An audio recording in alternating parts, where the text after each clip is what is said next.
Welcome to New Polity's podcast, everyone. As always, subscribe to the magazine, only now with special urgency because it is Christmas. It's a new year. That means another 4 issues are coming out for New Polity. That is actually 5 issues. Oh, yeah, because we're late on an issue. It's sent. It's to the printer. It's to the printers. 4.4 is to the printers, and we hope to have a wonderful review of it, although it is a lot of gender stuff. But today, talking about reviewing, actually, we are reviewing the year. It's one of these things people like to do. They like to sit back and see everything in retrospect, like God, as he looks at time, not as one going through it, but as one watching a caravan pass. I think that's what Aquinas said at some point. A caravan, really? Yeah, like he sees the whole thing, beginning and end. Yeah. So too us with 2023. Pour out a drink. The year gone by. At least it will have gone when we release this. What a waste. Oh, man. That was a good drink. Well, actually, Marc, this is actually kind of fun. No, I'm actually saying that this one I'm going to enjoy for the first time of all of our podcasts. No, this is kind of special because it's like actually getting to do this with you. This is fun, you know? We go through these years just like 2 soldiers beleagueredly trying to find the platoon we lost somewhere in Berlin or whatever. And rarely do we get the chance to sit back and say, what on earth did we go through? Why did we even fight that war? So let's have some schnitzel right now. So important about Europe. Things like that. So here we are in review, 2023. I mean, I speak with some prejudice here, but one of the most exciting things for me is that we survived the year. We didn't think so. Actually, many people don't know this, but there was a real threat to our lives at one point. Was the train crash this year? Yeah. Yeah. So East Palestine, we had a train derailment, and we had a lot of people emailing us a little bit worried. Steubenville's very close. In fact, the same train that derailed rolls past my house and gives me a cheery little toot toot at 6:30 a.m. There's some other unchristian hour, I forget.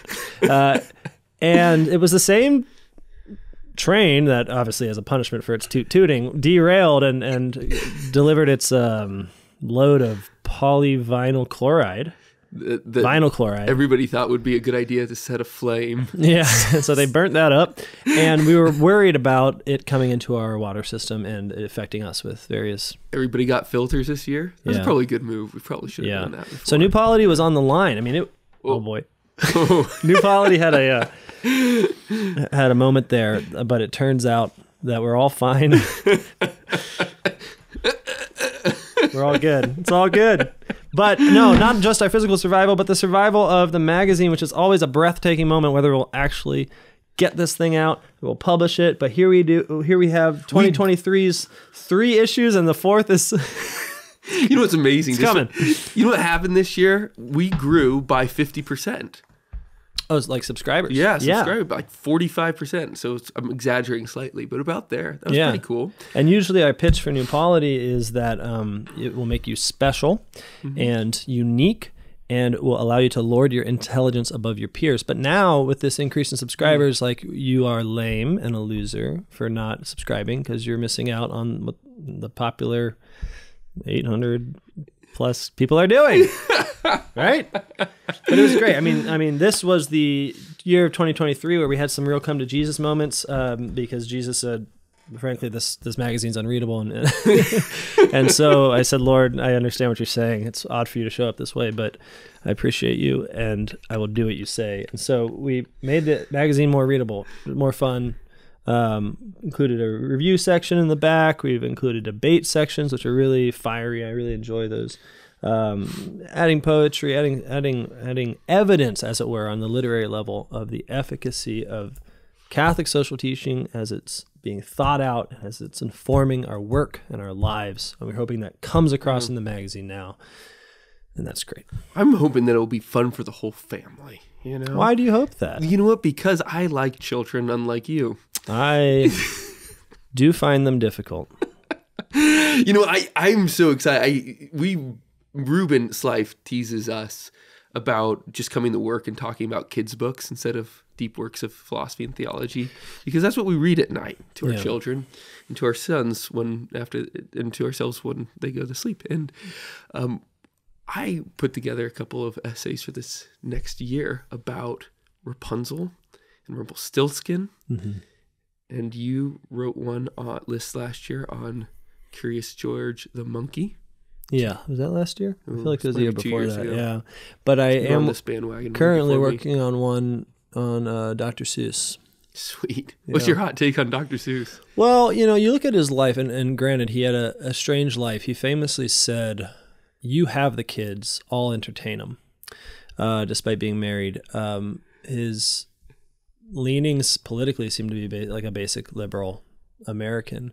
And so ostensibly when you read him, you're not getting anything too radical. But every time I look at his children's story, there's something just like frankly medieval about them. There's a critique of tyranny that runs throughout. There's a mockery of human pride that is very consistent and very Christian in its scope. And one of the reasons that I'm talking about it now is because it's Christmas, and I want to talk about the Grinch, because this is a good example of this here. Did he write The Grinch? He wrote How the Grinch Stole Christmas. Wow. And I thought Jim Carrey wrote that. No, yeah, that's not true? There's an interesting thing here. So what the Grinch really is Protestantism. Because the Grinch is a Protestant, or he is Protestantism? Well, I think in the subconscious of Dr. Seuss, as he's writing this, he obviously has the history of the suppression of Christmas as a Catholic celebration in Ireland by the Protestant English, Oliver Cromwell being the OG Grinch. That's what I thought you were going to say. He had Cromwell in mind. Is that in England as well? I mean, this is actually a crazy part of the Reformation history that isn't popularly taught on either side of it. That Christmas was suppressed for 6 years. Yeah, in England. Yeah, in England. It's crazy. And people were singing these songs like, "Christmas, where have you gone?" Yeah, and Oliver Cromwell was just tapping his green little finger saying, "I have to stop Christmas from coming." But how? Police actually is the answer. but yeah, so people may not be aware of this as part of their own cultural consciousness, that Christmas underwent a massive threat. It became at risk, and ever since then, the celebration of Christmas, especially in America, which then commercialized it and shipped it out, they were actually receiving Christmas, which was not part of the original sort of Puritan sort of, except for here and there. It wasn't part of the big Puritan thing, but was actually part of the Irish Catholic immigration part of American history. So now the very people who had Christmas suppressed are coming to the land of freedom. History always works like this. Like, it never really quite makes sense. But the point is that the Irish Catholics in America are in some ways deeply responsible for the cheapening of Christmas, but at the same time bringing it back as a phenomenon that was even celebrated in America. Celebrated, but also saved in some great respects. And I think that's actually true to the phenomenon of the Christ child, that Christmas only ever comes over and against the human effort to snuff it out. I mean, Christ didn't just arrive, he arrived with a death warrant. Like, before he arrived, people were committed to killing him. And I think that's extremely important. And when he came with the blood of the innocents. That was his arrival. Yeah. And there's something very beautiful of that, because we have the virgin birth, which is painless, which is unbloodied, which is the sign of something new in the world, but the world is suffering, the consequences of its sin. The world is bleeding. Yeah. The world is crying out. Anyways, the point that I was trying to make was less profound. It was just that this sense of Christmas being a hard-won reality against an enemy devoted to its destruction is obviously present in the Grinch.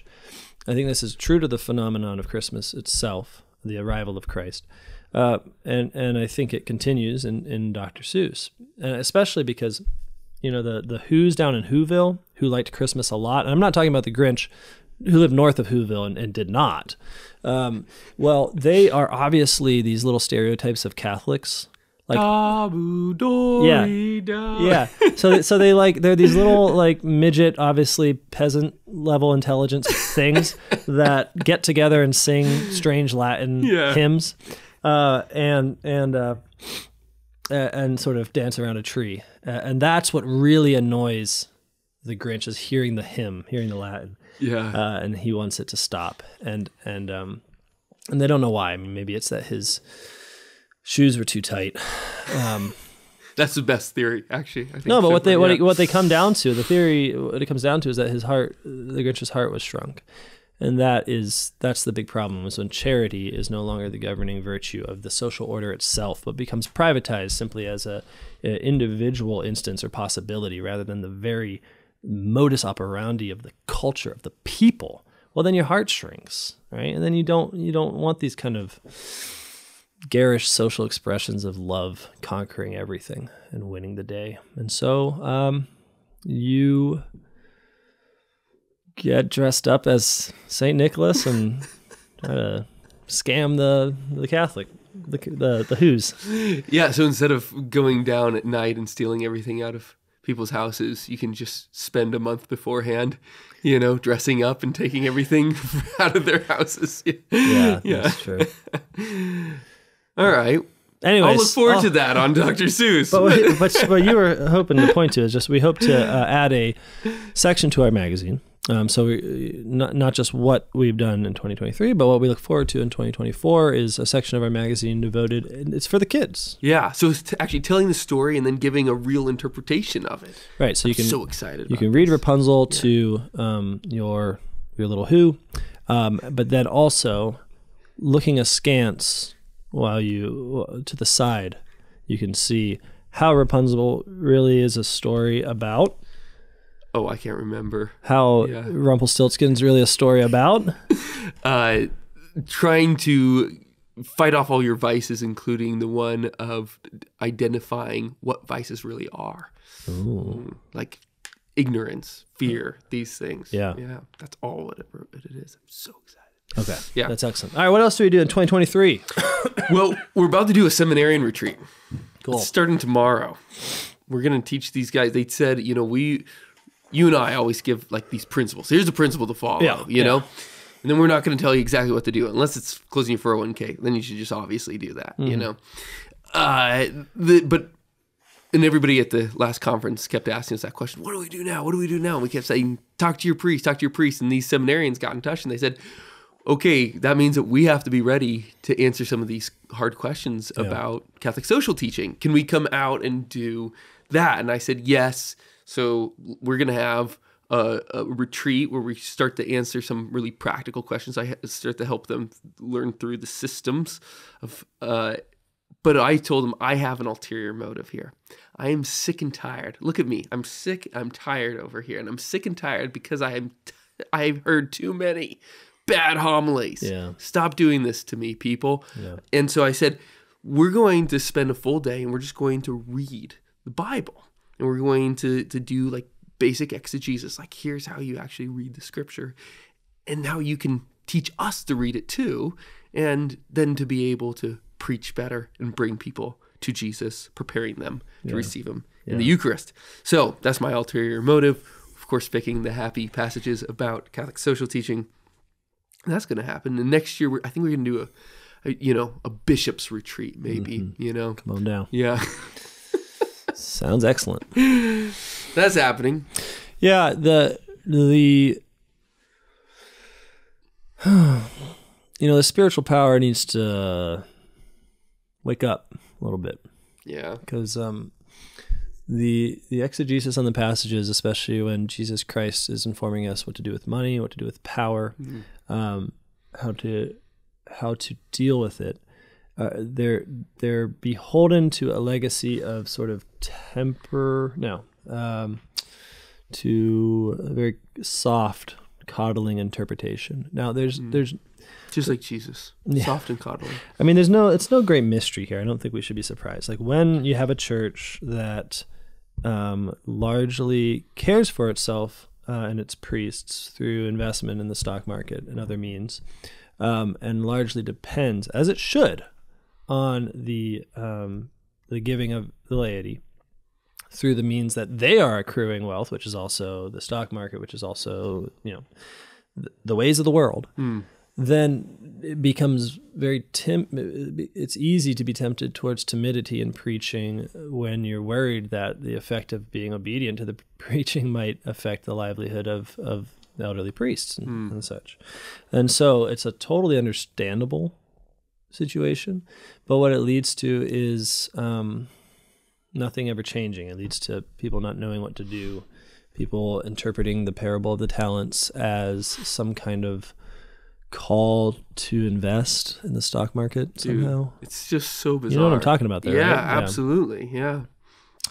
People write this stuff. They say this stuff. They have no idea that the church fathers are rolling over in their graves. Actually, they're not. They're right. spitting on us, from the top for interpreting it that way. Yeah, I mean, it is so bizarre, and I think we really need to have a spiritual power speak this truth to us. Yeah, we can never get to the place of heroic virtue if we're not told the heights that we have to actually climb to. I talked about this a little with you when we were planning for this retreat, and it seems worth sharing just that the phenomenon we face is not this kind of brazen, you can't tell me what to do attitude in the church. I mean, sometimes it's spun that way, but it seems like liberal Catholicism is basically dead, boring, it doesn't affect anything. We can ignore it. That's not the problem. The fascinating thing I see is like really faithful and pious people who really want to be good, who are stuck in these basic structures of like not giving, of having certain virtues that are no longer comprehensible to them, like magnificence or beneficence. And they're going to like holy hours 3 times a week or something. Totally. I think your line was, it was really moved me. I've been thinking about it since, is that when you find somebody who is a speculator sitting before Jesus in the Adoration Chapel, that is only possible through an absolute failure of priestly leadership. Yeah. Yeah, right, exactly. Like when you see a rebellious son, kind of bearing his teeth in his rebellion, you can say, okay, here's sin and all its ugly consequences. We have to deal with this. But when you see piety just not getting it and just stuck in these little small closed circles of greed and viciousness and not even being able to name it. Yeah. Like this is where you need a father who can see what his children are going for and say, hey kid, this isn't how you do it. You're going down a bad path. Let me help you out of it. And it does seem like that's what we're missing. And I think that preaching is the normal way to do it. So we hope to give some help to the preachers. Yeah, that's gonna be really fun. They're good guys coming too. All right, 2023, of course. Also included your grocery box, baby. Yeah. I started a grocery store. Yeah. What'd you do this year? Yeah, that's awesome. Well, so this has been a really cool project that you and Greg Damari have been championing the last couple years, getting local farmers and our wives and your wives, getting local farmers to start thinking about feeding us here in Steubenville, and having us here in Steubenville thinking about having our friends feed us rather than having the conglomerate. Yeah, you think sovereignty is cool? How about food sovereignty, baby? Come on. 2025, Steubenville will be food sovereign of itself. Wow, this is quick growth you're going for. Yeah, I might have to push that back a little bit. No, it just seems like one of the obvious pernicious effects of the anti-Catholic regime we live under is that the only way to eat is to have food shipped on big trucks from far away, from strangers that you don't know if they even like you, much less love you. Yeah, and you don't know whether or not this is really a cow or not. Well, there's that too. Yeah, yeah. I worry about that less actually, just because the rise of the. I mean, it's funny, right? Because the greed and the ambition and all the vices of industrial capitalism provoke the managerial state to deal with its consequences. Because as we know from New Polity, that whenever you neglect virtue in people, you are only left with the tool of coercion. I mean, that's all you can have. So what we really need is people who love us, slim picking, to feed us. Yeah. But since we have opted for people who don't care about us to pursue money through the means of food, then we have also said, okay, since we're going to do it this way, we're going to have a managerial state that has more and more power precisely to protect us from viciousness as the norm. Well, this is great, I suppose, in some ways. I'm glad that there are people who will fine and otherwise hurt other people for not giving me beef when they say it's beef. that's a sort of limited good, but I'm glad it's there. Like, I don't want to eat rats. But then it becomes extremely hard to break out of the system. You see how sin compounds upon itself into a structure, because now the only things that can be managed at the level of state intervention are things large enough for that state intervention to be meaningful and efficacious. One of the obvious examples, I know I've complained about it before, is something like dairy. It's like, it is bad for milk to be bought and sold at the scale that it's being sold at. Creates lots and lots of problems, creates the necessity of pasteurization, and then creates a great increase in the power of the managerial state, who mandates certain health and a regulatory regime on this industry. Now, the problem is that in order to sell milk then as a small dairy, you're basically forced now to be doing the same kinds of health and regulatory things that a large industrial process is doing, precisely because of how large it is. Like, so it becomes necessary to be big in order to obey the law, because the law is made to fight big things like a big industrial milk process from being poisonous. So it just, you lose it. It's the same with eggs. You want to just sell some eggs and you're not doing anything bad, and you love your neighbor, and so you're making sure your eggs are fine. But in order to do it, you need to undergo an inspection process to be able to sell at a retail store that is designed to stop from people who are doing large scale egg selling operations, thousands and thousands of hens, from poisoning people. So all of a sudden you're held to the standards of a tyrannical regime when you're just trying to be a nice guy selling eggs. Anyway, so... Well, anyway, that's so I started a grocery store. Oh boy. Yeah. Well, and it's right here on 4th Street, so it's right behind us. Yep. What did that building used to be? So it used to be the florist of the town. It was a very old business. From the beginning? It was always No, it was something else before that. I don't know what its original purpose was when it was built, but since the 80s, it's been a florist. Yeah. And when Gregory Damari and I and our wives begged a bank to help us to buy the building, we had... And a glorious new Polity contributor. Yeah, or not contributor, more than one. Yeah, or, but yeah, we had some, nice. It's fair. We have so many people to thank for it. Yeah. But what we wanted to do was provide a spot where we could sell local items directly to Steubenville people, and so we connected with all these different farmers who are doing great stuff in and around Steubenville. I mean, some of you may know of the Healing Land, which is a homesteading project here in Steubenville that the Dohertys are a part of, as well as some of my own family members. But there's a great growth of homesteaders and sustainable agriculture types moving to this area and picking up land. You yourself picked up some farmland and have big plans. Heavy, yeah. Yeah. And so we're just trying to be the point of connection between local growers and local eaters. And it's really been such a blast, because you realize not only like that this is actually really simple if you just don't have profits in mind. So what I mean is, like, if you want to make money on food, then it's hard to create a sustainable model that serves local people without it becoming very expensive.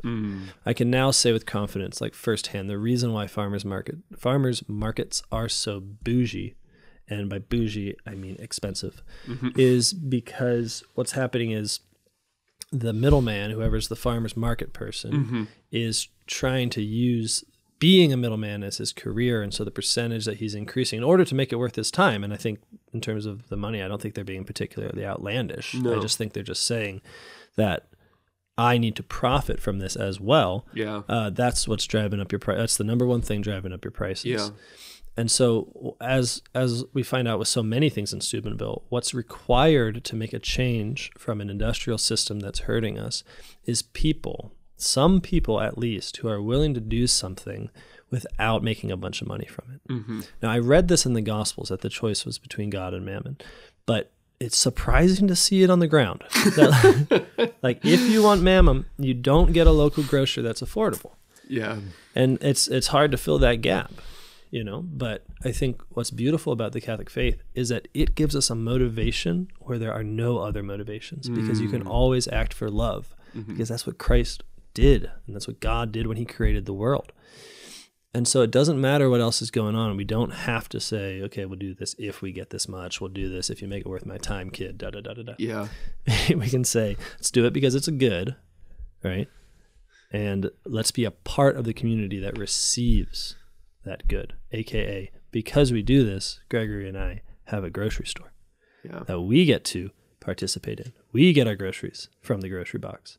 See what I'm saying? I mean, this is a principle, I think, in Good Money the first season, right? Like, I forget what we said exactly, but just the reminder, you are part of the common good. Yeah, you get to benefit from those things that you put your sweat, money, and tears into. Yeah, it's like, it's a good question, you know, of almost an examination of conscience in a certain way about investment. It's like, what is the chief thing you're getting out of this investment? And if you're like, it's the money, baby, then you got to get out. Because the thing is, the chief thing you should be getting should be the thing. Yeah. If you're investing in that real estate, if you're investing in that company, or if you're investing in a grocery store like this, if you're not a part of it, then chances are you're using everyone involved in order to get an end, and your relationship is one of enmity, not one of friendship. But when you're a part of it, you can say very simply, yeah, I want this to exist because I get goods from it, you know? Yeah. Beautiful. But the grocery store is great. You know, we're only about 40% stocked. I've been learning a lot about how to measure flour, learning a lot about where big grocery stores, Kroger, are just totally cheating. Where are they cheating? Tell me. Like weird things, like spices. They upcharge spices so hard. We were looking at the price of bay leaves, like from a basic distributor in Pittsburgh here. Yeah. Kroger's marking it up like 2,000%. What? It's because it's all packaging. And that's the other thing I'm learning. It's all about packaging. I mean, the world is just a question of how do you get big things into little packages. So is that why when I come and get flour from you just give me a scoop right in my hands? Just like they did in the Middle Ages. Yeah. That's right. No, but what we do is have ugly packaging. I mean, part of the reason things are expensive and locked into large systems is because we're not willing for things to look in a certain way.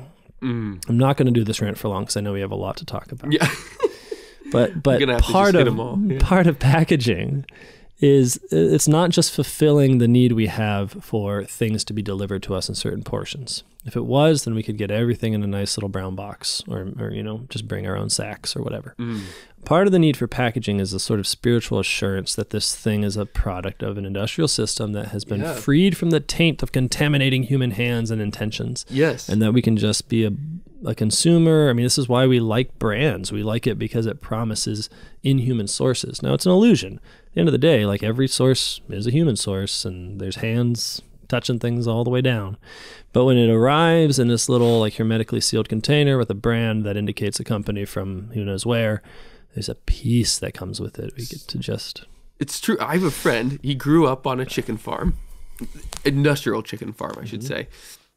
And he's just getting, and he left that and worked a different career, and he's just getting back into kind of rotational grazing and, you know, more natural forms of farming.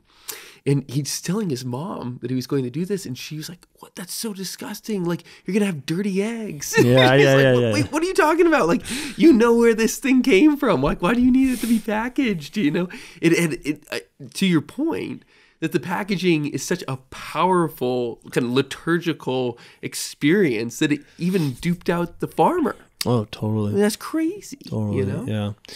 And it increases our costs on a basic level, and also our commitment to being consumers of unknown and strange things. Because like, think about it, when something is given between person and person who know each other, that person is, as it were, the packaging of the thing. I mean, like they say, I give this to you, and they give you the trust, they give you the security. Knowing them allows you to say, yeah, he probably didn't spit on my yogurt or whatever. Yeah, you know, because he likes me, he loves me. Yeah. But again, once virtue, and vice is also possible. But that's what I'm saying is, you know, don't buy yogurt from Jacob. But once you once you get rid of the necessity of virtue to provide us with the social order that we have, you've got to replace it, or else you just have pain and sin. And so where what we do is we replace it with the coercion of the law, which mandates certain codes in terms of packaging, and then we invest all of that trust in the packaging itself. I mean, they've done studies on this. The amount of security we feel with a familiar brand, it's like coming home again almost. Yeah. But you'll notice with the friendship thing is that you don't mind a certain dinkiness of the package. And what we provide at the grocery box is pretty dinky looking package. Put almost everything in various paper bags, in jars and bottles that you can return. And you get the cost of the packaging back. And we've got an ink stamp where we stamp everything. Grocery box. Yeah. So come shop with us here in in Steubenville. Don't. If you don't live in Steubenville, don't. These are our groceries. Stop it. Making the market weird. Don't buy a house either. Get the hell out of my town. You know what? Turn off this podcast. How dare you listen? Sorry. Localism is hard to pitch, actually, as an attitude, because it's sort of, silly thing to broadcast. Yeah, you just have to walk down the Ladies and gentlemen of the world, we want to tell you all that... ignore us right now. We have a secret. What else? We did one of the highlights for me this year was the timber framing course. It was just so that was awesome fun. It was so cool to see all those guys in the building.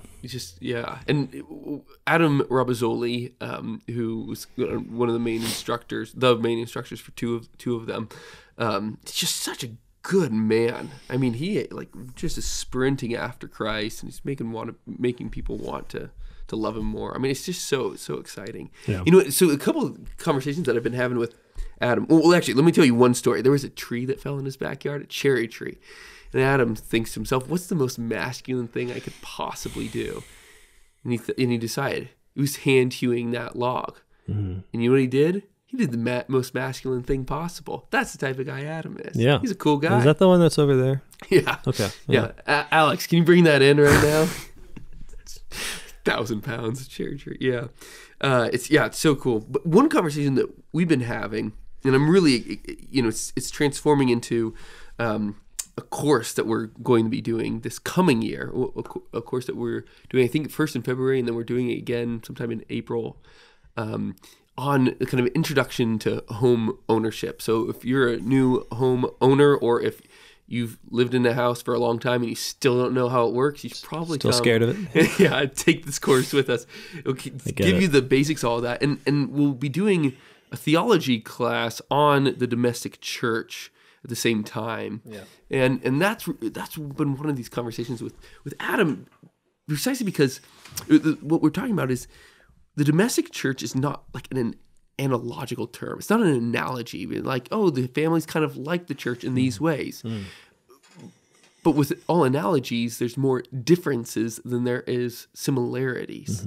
And that's just not the case. The family is actually a microcosm of the church as a whole. There's a substantial, essential part that the family has that is the same essential part as the church as a whole.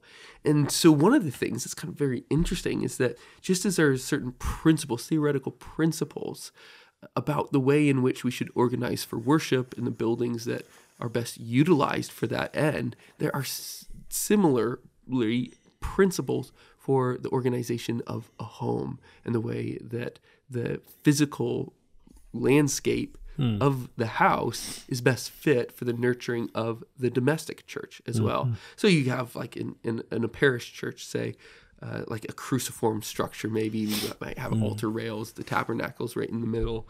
And there's certain elements too with the home. And one that's kind of very, very true, I think, but though it might take a second to think about it, is the problems of central heating, where every part of the house is given a nice nice feel to it, and then enables a family to disperse into every corner of the house, instead of what traditionally we talk about as the hearth, the place where the family gathers, where the place where the family meets, it has its communion. And that there's something about the counsel of poverty that we are to take and to actually digest into our lives when laying out our homes. And that is a classic traditional way in which we do it, and yet we don't anymore. Yeah, it's so funny the way that my house has a radiator heat, the furnace and the boiler system, and but it's very old and it's very uneven. And so we've developed a custom that we call feet on the radiator time. Me and my kids, it's what it sounds like. But this became a real demand of my children. Now you do something once, and you got to be prepared to do it for the rest of your life. Yeah, that's right. So like feet on the radiator time is. This is a tradition, Dad. We've always done this. Yeah, what are you talking about? It's from time immemorial. Yeah. My memory lasts a week, so it's time immemorial. Yeah, so we have feet on the radiator time, and it's enabled precisely because there's this one radiator that's always like crispy hot, and then others that don't. But if it wasn't for that, it was for this sort of, ubiquitous, like this building. Yeah, totally. There's some patches. Like here. my house, actually. Yeah, totally. No, that's a beautiful thought. Another thing that I think is the case is like some proclivities we have towards open concept design, which can have its uses in certain respects. But I'm sort of picking the kind of far out tendency towards it for the sake of clarity. That there's a tendency to make bedrooms into private spaces, and then for every other kind of living space, so your living room, your dining room, your kitchen, to like open them up to each other so they're wide. And of course, this is an obvious. I'm not saying you can't do it well or worse or better, in terms of how it actually looks and feels, but there's an obvious doubling of the macrocosm of our current culture church, which is that there's like the privacy zone signified by the bedroom, and then there's like the zone of surveillance, which is like the public space where work happens and life happens, and there's no mess, and but there's no like inner sanctum where the kind of innerness, the inwardness is merely the thing that the individual goes to, but there's no like tendency towards a room, a space closed off for a social body to be a social body together, which is something you experience in cozier, like older homes, but also in a real clear way in having a home altar or a particular place devoted towards prayer. I'm not knocking people's houses. Like, I'm sure your house is fine. Everyone gets what they get. Very few of you built a house. But you're right. It's worth thinking about. We are the domestic church. The family is the one blessing that survives the fall, right? So it's the continued presence of Christ in history, even unto now. Granted, the New Testament has elevated this, but its work has always been salvific. Its work has always been Christian in the sense of it's a place where love reigns and it makes people better if they're willing to go through it. And the house should reflect that. Yeah. Heck yeah, man. I'll take your course. Yeah. I won't take your course. I'll read what you write after you do your course. Yeah. You'll make me write whatever I hope so. I'm a better reader than I am a attendee of classes, especially if they're in the morning. Yeah. What else are we doing? 2023, baby, is a big year. We had the College of St. Joseph the Worker. I mean, what's that? The timber framing classes are great, man, but what about a timber framing school? Yeah, I am just so excited to actually meet these students. It was actually kind of terrifying the other day. I started to count up all the years that we've been planning this and putting it together, and it's like, oh no, I'm not young anymore, No, you've lost all your hair. I had hair when we started the design this, actually. Yeah. That's true. Yeah, no, I invite people to check out the podcast that we did with Mike Sullivan. For any more info on that, and just to catch the general vibe of enthusiasm. But it's going to be a beautiful thing. Yeah. And I, for one, can't wait to see that first class here in Steubenville. Yeah. Bright-eyed, bushy-tailed, probably stronger and more capable than me. Why are you describing a bear? Which is the mascot of the the college. Yeah. Wow. Determined right now. The Bears. Amazing. The Bears. Wow. Yeah. I mean, the College of St. Joseph the Worker is a large sort of Catholic mouthful, and it'd be great if we could also just be the Bears. I think maybe like the Hammers, you know. The Hammers? Yeah. That's bad. Then it's like, we get hammered. Carpenters is yeah. Carpenters isn't great. It has Masonic leanings, I think. Neither the Masons. Actually, let's be the Masons. I think it's in terms of. You know, I made this video. Actually, I'm not kidding. That I'm gonna send out to Mel Gibson. Maybe I should send it out to him right now. Where's my phone? No. I'm gonna do it. I'm gonna do it. Yeah. If you do it. He can speed it up. All right, let's do it. I obviously had to cut this part for privacy reasons, but we're back to the podcast. That's a relief. Speaking of property acquisitions and the College of St. Joseph the Worker, I think one of the great things to talk about is the fact that the college has had to buy some houses to keep these students, which might seem like a little thing.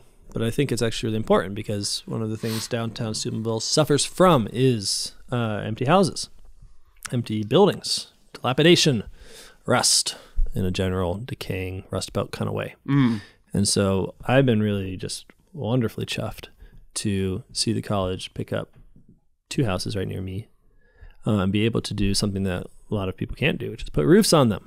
It was awesome. And it meant that I spent a couple weeks where the boys from Mexico were coming down, subcontracting for the boy from Pittsburgh. Anyways, the point is, they were there, and I was talking with them, and I realized I just want to be a roofer, man. Yeah. They're having way more fun than me. They are singing songs. They are incredible to watch. I mean, they can just nail out these things. Yeah, how fast they are. And I'm sitting there like I'm about to go weigh some flour, and just not quite bringing the same kind of joy.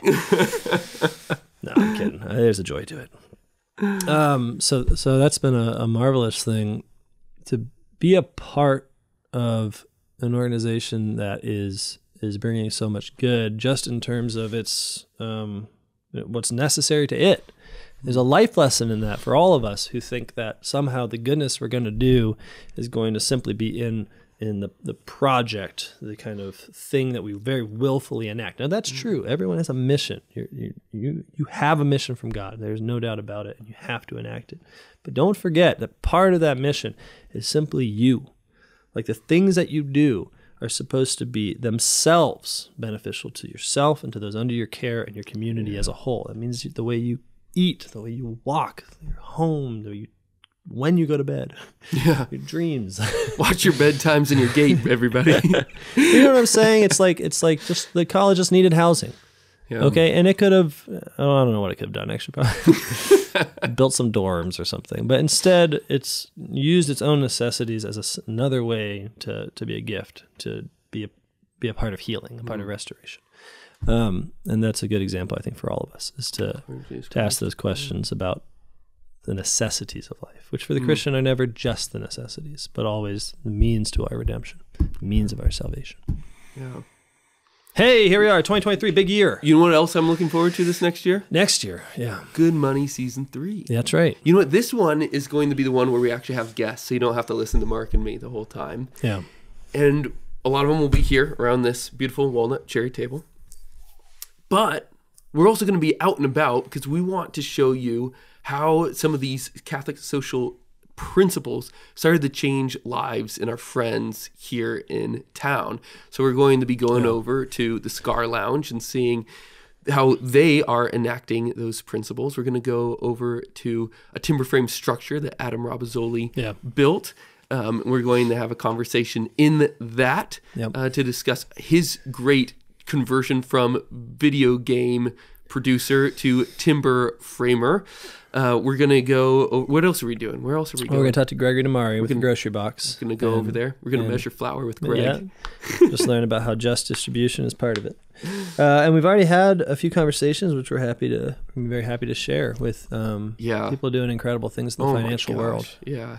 No, really quite outstanding. I can't wait to share one about a bank with all of you. That's going to be God's first and only bank. Yeah. And we're also, speaking of the podcast, you can look forward to next year. a second season of Gender with myself and Maria Brandel. We take a long time to think about it, and actually to think about other things too. But I'm really pumped about this. We're going to read some crazy books. We are going to make some very reasonable claims. We are going to discuss specifically the sources of transgenderism, because one of the things that I've always found difficult or wanting in the current kind of conservative reaction, understandable conservative reaction against transgenderism, is the idea of it simply coming from one kind of source, one mistake. As many people have memorably said to me, gender, that's not confusing, just look down. And it's like, yeah, you're right. But what is the world that has to exist in order for the claims of transgenderism to make you say, yeah, that seems true. Right? What has to be in place? What institutions have to be part of your life? What habits have to be part of your day? Yeah. In order to say, okay, things like there's a division between my body and my inner psyche, things like this. And that requires, I think, a historical analysis, a sort of genealogy that, no one critique is going to work. Yeah. It's always going to leave something unsatisfied if we just say like, well, this is because of, I don't know, the estrogen in the water, or Sartre. I've heard that one. It's all Sartre's fault. Wow. Poor guy. It's one of my favorite. Ruben says that we should have a thing on our website, because I always complain if I get an essay and I'm like, I don't like this kind of essay. He says, you should write that down into a sort of like, here are kinds of essays that we don't like. That's one of those kinds of essays. Like, all of the world went wrong after philosopher X wrote Y. Yeah. It's one where it's always like, it's just so lazy. Yeah. Not quite. I mean, it just doesn't quite work. You want it to work. I get it. Yeah. I want it to work. I think I've written that essay. I'm just saying we should stop. So, you and me both. Let's make a pledge. 2024. 2024. No more of that. So, so gender and money and who knows what else? Man, actually, we know there's going to be a technology. That's right. Yes, and technology, and a number of books. One of them is going to be why I don't like children and why I don't like them. Wait, no, that's two.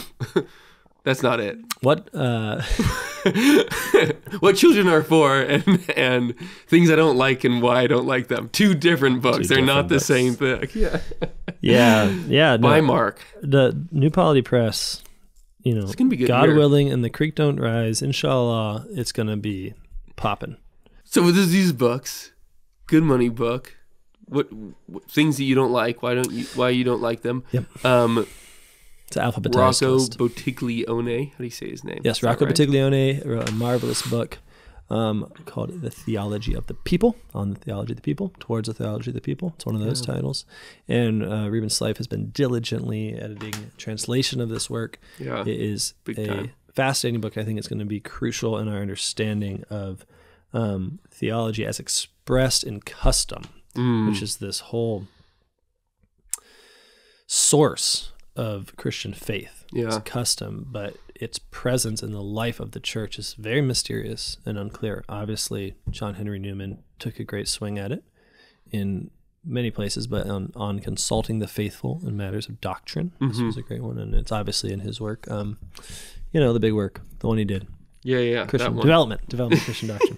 That one with the title in the pages. Yeah. But very excited to see, for that book to see the light of day. We also, from New Polity Press, are busy with a project with us and with the wonderful D.C. Schindler on a collection of his late father's essays, that is D.L. Schindler's essays on America. Yes. What are we calling that? I don't know. I don't think we have a name yet. Schindler on America. And the picture of him standing on top of America. America in the mind of Christ. What Jesus thinks about America. I don't know. That's pretty good. That probably won't work. I would go for it. Yeah. But, D.L. Schindler has probably the most profound seminal critique of liberalism from within America's I mean, he is an American. I think he was the first person to kind of lift up his head, philosophically speaking, and look and see that there is a fundamentally anti-Christian and ultimately anti-cosmic thing happening in America. And that it's not simply a matter of saying, hey, we're not going to do this thing. It's a matter of a fundamental metaphysical worldview that is our inheritance that we must reckon with. And during the time when he was doing this, he was largely misunderstood and by neoconservative theologians. And to this day, I think his critique, while so perfect, has not yet been really taken to heart. So we're excited to print those essays that we think really sort of summarize his teaching for us. And then our incredibly brilliant Ruben Slife is working on a forward to it that will hopefully give people no excuses to misunderstand it. I say think. exactly what the man wanted to be said. Is that it? So we've and in Andrew's book. Of course. Yeah, which is the, I have no idea what he's calling it, but the Kingdom of Darkness collection. Yeah, Andrew Ridley Jones is re-editing and collecting a lot of his essays that could probably be lumped under the title of the Christian Critique of Hobbesianism. And if that bores you, don't call it that, please. Yeah, I would say something more like this gives us all the major pillars of our way of approaching Catholic social doctrine. Catholic social doctrine is its own thing. It's a force that we all have to docilely receive as a church.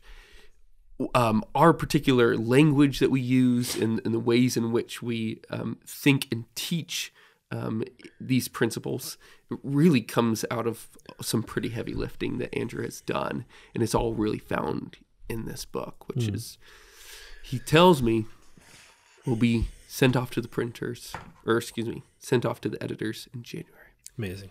Yeah. Wow.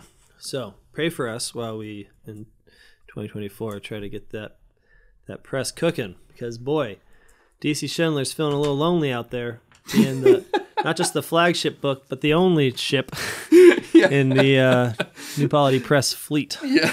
You're about to be joined by many others, sir. Don't worry. Well, I'm just going to check. Mel hasn't gotten back to me yet. Yeah, too bad. It's a long response. Yeah. He's making his own video. Yeah. It'll be better. His are pretty good. Yeah. All right. Anything else in 2023 we want to recollect and bring forward into the bright and glorious Christian future? Well, one thing that I wrote this in a little letter that I sent off to a whole bunch of people that have supported the college, and just in thinking about Christmas. I mean, our child's going to be born soon, and like every child, he will disrupt our livelihood. He will overturn every ritual that we have, every routine that we have, and that is exactly what Christ did when he too came in the form of a baby. Yeah.